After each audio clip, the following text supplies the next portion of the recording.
উনি ফিরতেই হবে ওনাকে। উনি যদি ফিরে আসে সবচেয়ে বেকায়দায় পড়বে সরকার। ডিসেম্বরে শেখ হাসিনার দেশে ফেরার ঘোষণার খবরে রাজনৈতিক অঙ্গনে চলছে আলোচনা সমালোচনা।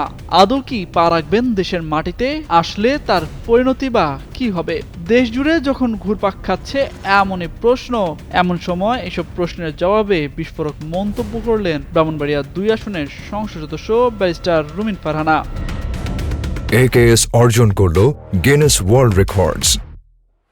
AKS গেল সোমবার বেসরকারি টেলিভিশন নিউজ 24-এ প্রচারিত এক অনুষ্ঠানে এই ইস্যুতে কথা বলতে শোনা যায় তাকে। উপস্থাপকের এক প্রশ্নের জবাবে তিনি বলেন, শেখ হাসিনা ডিসেম্বরে ফিরবেন কিনা তা তিনি জানেন না, তবে একজন রাজনৈতিক ক্ষুদ্র কর্মী হিসেবে যেটা বুঝতে পারছেন, হাসিনা দেশে ফিরবেন। তাকে ফিরতেই হবে, কারণ তার পরিবারের একটি দীর্ঘ ইতিহাস আছে রাজনীতির এবং একটি দীর্ঘ ত্যাগের মধ্য দিয়েই তার পরিবারকে যেতে হয়েছে।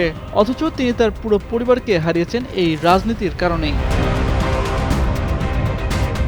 রুমিন ফারহানা আরও বলেন, ৮১ সালে এসে একেবারে ভেঙে চুরে যাওয়া দলের হাল ধরেন শেখ হাসিনা এবং ৪৬ বছর তিনি এই দলের প্রধান হিসেবে রাজনীতির মাঠে, সংসদে, রাষ্ট্র ক্ষমতায় এবং বিরোধী দলে থেকে লড়াই করেছেন। তার পরিবার তো কেবলমাত্র ২ সন্তান নন, তার পরিবার হচ্ছে আওয়ামী লীগের কোটি কোটি নেতাকর্মী, সমর্থক, যারা ভোটার। তিনি যদি ফিরে আসেন সবচেয়ে বেকায়দায় পড়বে সরকার। না পারবে মৃত্যুদণ্ড দিতে, না পারবে কারাগারে নিয়ে নিরাপদে অবস্থা দিতে। শেখ হাসিনা দেশের মাটিতে পা রাখলেই বিমানবন্দর থেকে সরাসরি সাজা কার্যকর করা হবে।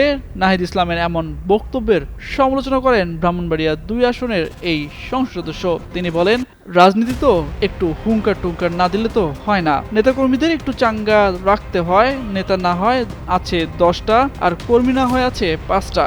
এই 15 জনকে তো চাঙ্গা রাখতে হবে, সেটা নিয়ে তার কোনো বক্তব্য নেই বলেও সাফ জানান রুমিন ফারহানা। রাজনৈতিক নেতাদের উদ্দেশ্যে পরামর্শ দেন, সাধারণ মানুষ কি বলে, কিভাবে আপনারা কান পাতেন, তাদের কথা শুনেন। তামজিদ মির্জা, যুগান্তর নিউজ।